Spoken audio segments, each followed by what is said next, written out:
Thank you all for being here. Today, I'm announcing that the Hennepin County Attorney's Office will be supporting a petition on behalf of Bryan Hooper Sr. to vacate his 1998 conviction for the murder of Ann Prasniak. Longtime residents of the Twin Cities may remember this case due to its disturbing details. The 77-year-old victim's body was found in her bedroom closet, bound with tape, wrapped in a blanket and other materials, and beginning to decompose. It was a shocking crime.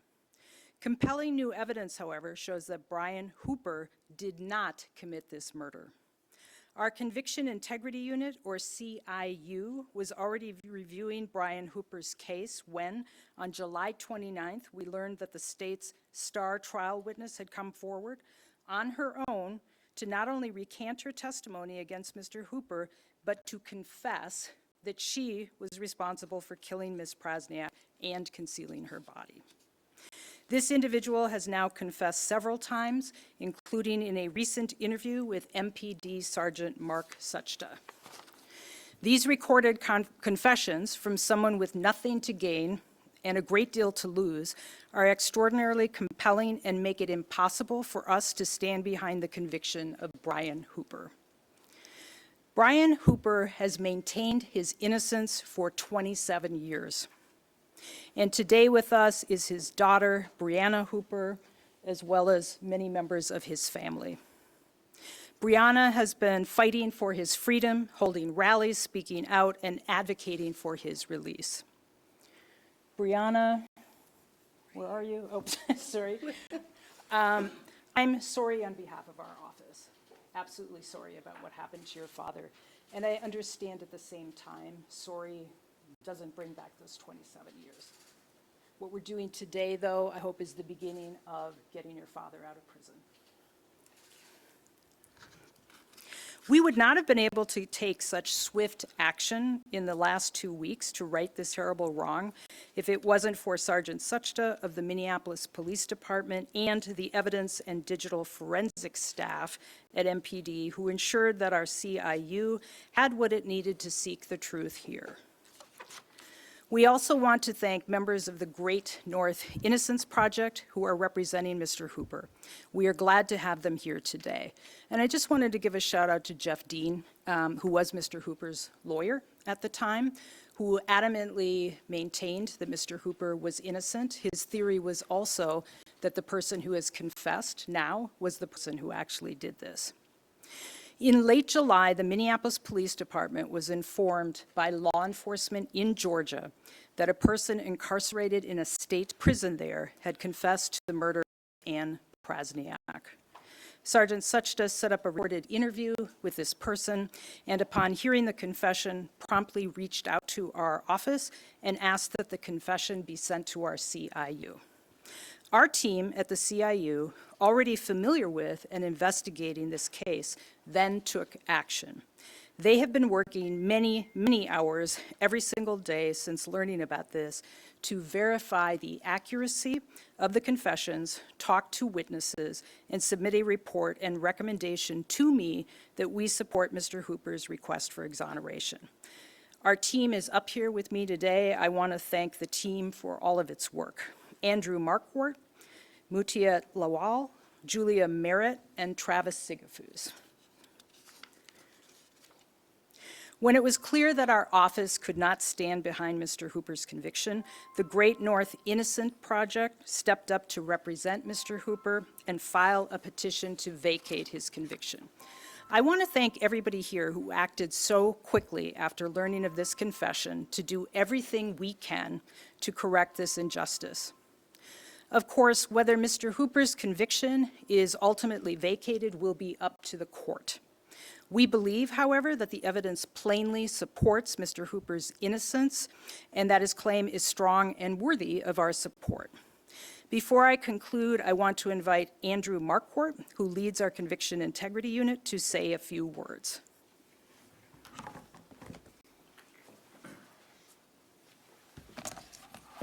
Hello, everyone.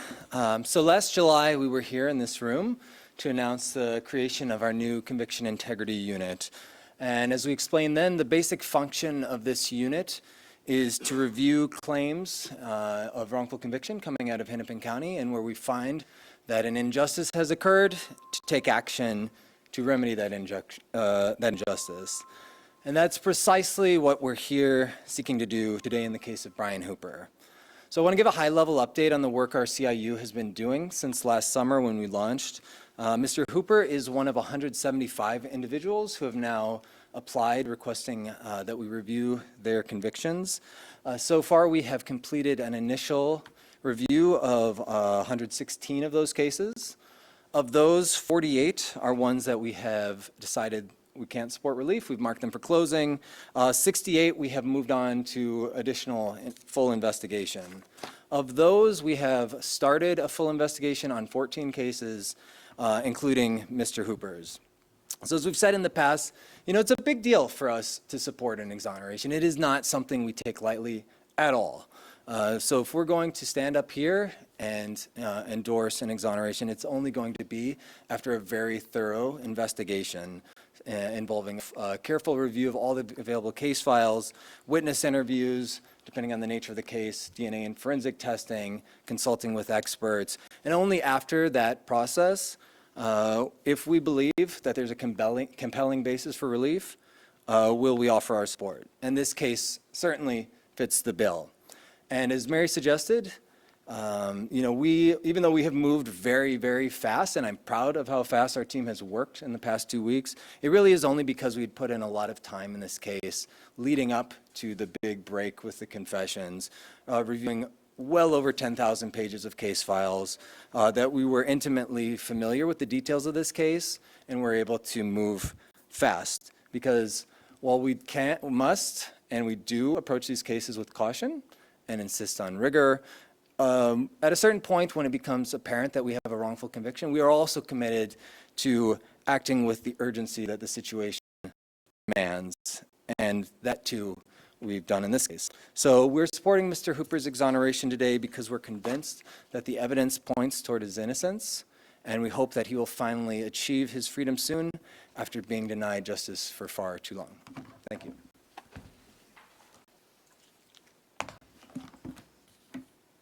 Before I conclude, I want to say a few words, and before we have some other people speak. Last July, we were here in this room to announce the creation of our Conviction Integrity Unit.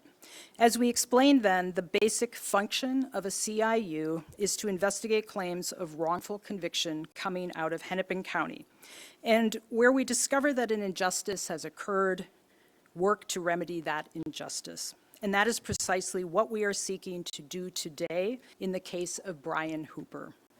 I want to give a high-level update. Actually, Andrew did talk about the number of cases they have. They have done an extraordinary job in working through these cases. The other thing I want to say is we work very hard to contact victims or next of kin in the early stages of the review process. To that end, in April, our team learned that the next of kin, unfortunately for Ms. Prasniak, has passed away. And neither we nor the Department of Corrections have been able to identify any other close family members of Ms. Prasniak. Second, I'll repeat what I said before, that it is the responsibility of conscientious prosecutors like those who work in this office to seek justice. And that includes correcting past wrongs. This is the third request for exoneration I've supported in my 2.5 years in office, and I do not think it will be the last. I'd like to invite up Jim Mayer, Legal Director of the Great North Innocence Project, and counsel for Bryan Hooper. Thank you, and thanks everyone. As you've already heard, two tragedies have brought us all together here. One of them being the senseless killing of Ann Prasniak back in 1998. The other being, of course, the 27 years that Bryan Hooper has spent wrongfully imprisoned. Time that he was separated from his children, who are now grown, and children who he lost the opportunity to raise, and that is an immeasurable loss for this family. We're appreciative that as new information became available over the last few weeks, the Minneapolis Police Department took appropriate action, and the Hennepin County Attorney's Office, and in particular the Conviction Integrity Unit, worked quickly to reinvestigate and stepped forward and committed to doing the right thing in this case. We are very grateful at your commitment to justice in this case and your willingness to commit to it, even where that might mean revisiting a prior conclusion. We'd like to talk about how we want our prosecutors and our police to be tough on crime. We hear that a lot, but the thing that is the softest on crime is letting the actual guilty party free and keeping an innocent person behind bars. So this is not a time for celebration, and we are not here to pat ourselves on the back. In fact, I think to do so at this stage would be an insult to the Hooper family and to what they've been through and to what they continue to go through. The fact is that as we stand here, Bryan Hooper is still locked up in Stillwater Prison, and the Hooper family will never get back the decades that they have lost. What this means for us as people who are actors in the criminal legal system is not a celebration, but a moment of reckoning. That's what this should be, a moment of reckoning, an opportunity we can use to look in the mirror, to reflect on how it is that we collectively failed the Hooper family over these past 27 years, all of us. The fact is that Bryan Hooper is innocent, and yet somehow he was convicted of murder, somehow he was sentenced to life in prison, and somehow that was held up on appeal. And somehow, through 6 separate efforts to obtain post-conviction relief, to challenge that conviction, state court and federal court rejected every single time. Many of those claims never had an evidentiary hearing on their merits in court. They were dismissed on procedural grounds. We have to face this uncomfortable reality and draw lessons from it that we can use going forward. Our system makes mistakes. A strong criminal legal system is not one that insists on its own fallibility. A strong system is one that faces up to and confronts its failures, fixes its mistakes, and works to repair the harm that's been caused. We are taking a small step down that road today, but let's acknowledge that we still have a long way to travel.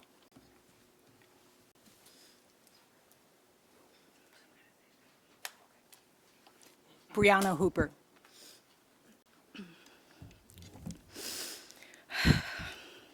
Thank you all for being here.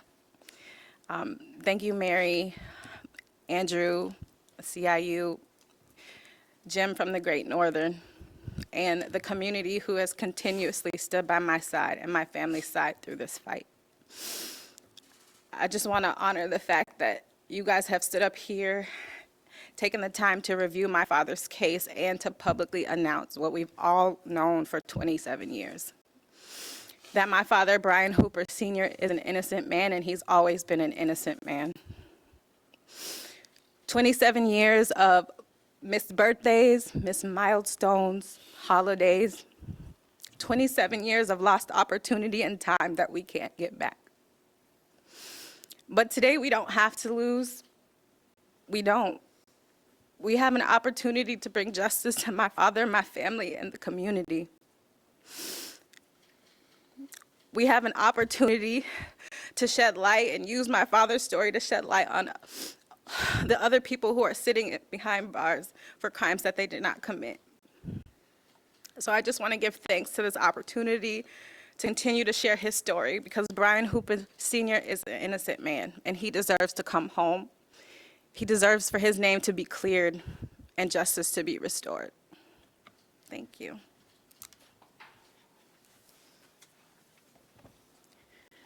We'll take questions, but out of respect for the family, they're just not ready yet to field questions from the press.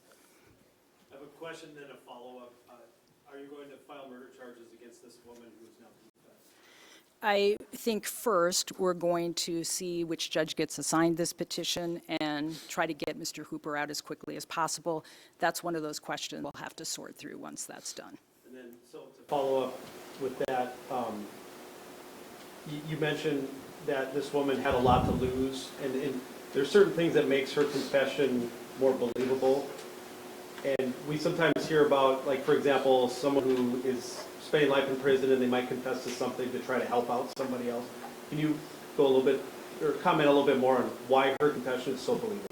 Yes, so the question is, sometimes we hear about people who are in prison the rest of their life, and so confessing to something there really isn't, they don't have a lot to lose. So she is not in prison the rest of her life. In fact, if I remember correctly, she will be out in about 4 years. So she'll be out in 4 years. I will say she also expects to be charged with murder. She knows exactly what she's getting into here, so she certainly has a lot to lose. Do you know what prompted her then to come forward with this, how that occurred? So the question is what prompted her to come forward. Based on the interviews, there have been multiple interviews with her. She's in a kind of rural prison in Georgia, and she talks about having received the support that she's needed for the first time. She, at the time this happened, was 23 years old. She was pregnant. She was struggling with substance use. The father of her child brought her here and then left her here. And what she talks about is the fact that she's had an opportunity to receive the support that she needs. Also, she feels that kind of a stronger pull to God. And she has said that if that's going to be the path of her life, she certainly can't allow Bryan Hooper to spend another day in prison. Mr. Hooper had taken his case all the way to the state Supreme Court, post-conviction court. I wonder if you can talk about the hurdles that people face when they're trying to prove their innocence. And I think even back then, just 12 years ago, when you said that this person, I believe it's the same person, had confessed to a crime. So anyway, I just think about how long it can take for this to show proof for somebody in front of us. Yes, so the question is about the hurdles that somebody who believes that they're innocent or to get to this point has to go through to hopefully get to this point. One of the things that Jim talked about are procedural bars. Those are simply defenses that the county attorney's office can make just to say that the person has not brought the claims in a timely fashion. And so when the county attorney's office does that, the court typically accepts that and actually doesn't give the person a hearing on the actual merits of the case. So I mentioned Jeff Dean because his defense the entire time was that this woman committed this crime. And at the same time, I think what happens is you get a witness who says, and apparently was convincing to the jury, that it was Mr. Hooper that committed this crime. Those can sometimes be difficult cases for courts on appeal because they give great deference to the jury. They are reluctant to second guess a jury who's actually seen that person and heard that person. So that creates barriers as well. But the longer a case goes on, it's very hard to get back into court. So I think this is important because I know sometimes people will say, well, he's had his opportunity in court, he's had appeals, the Court of Appeals, the Supreme Court, what have you, have not given him relief. The important thing to remember there is that the appellate courts did not see these people in person.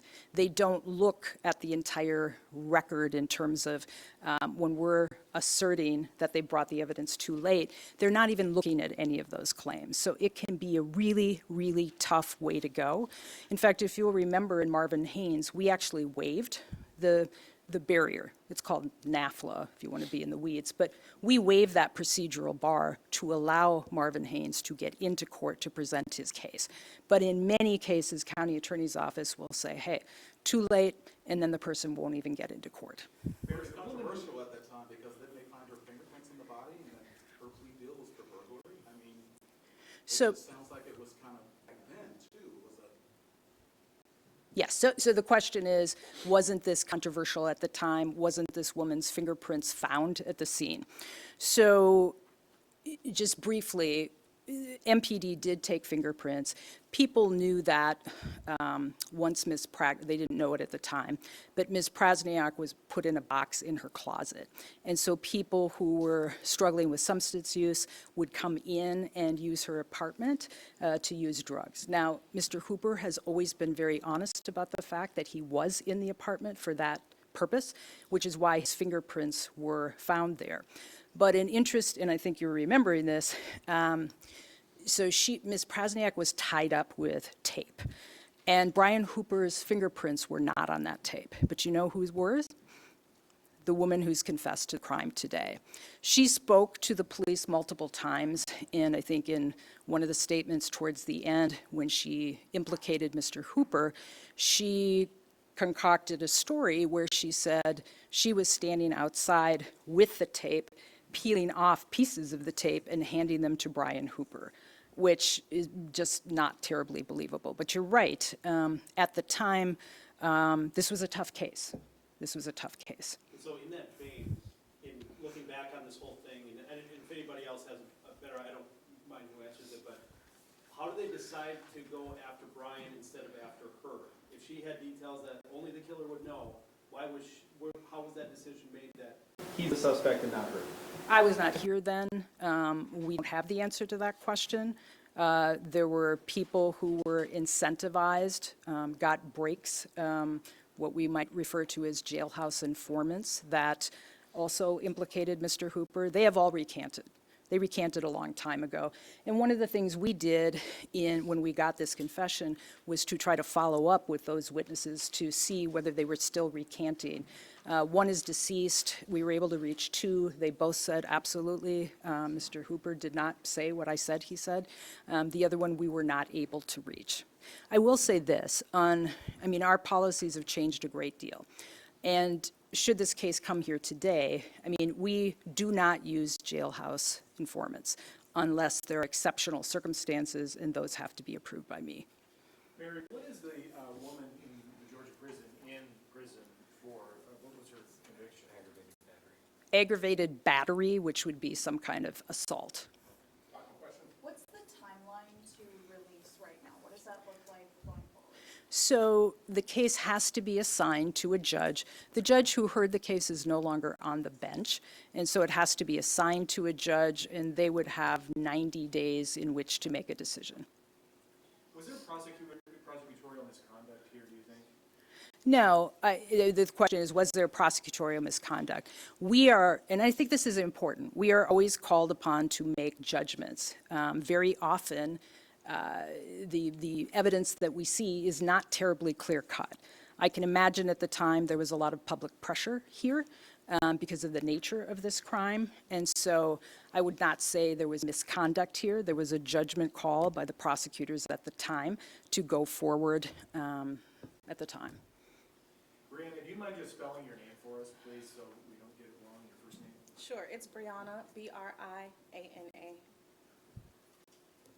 Thank you. Thank you. Perhaps you can speak on behalf of the family, but how is Mr. Hooper taking all this news? I know that Jim, do you want to answer that?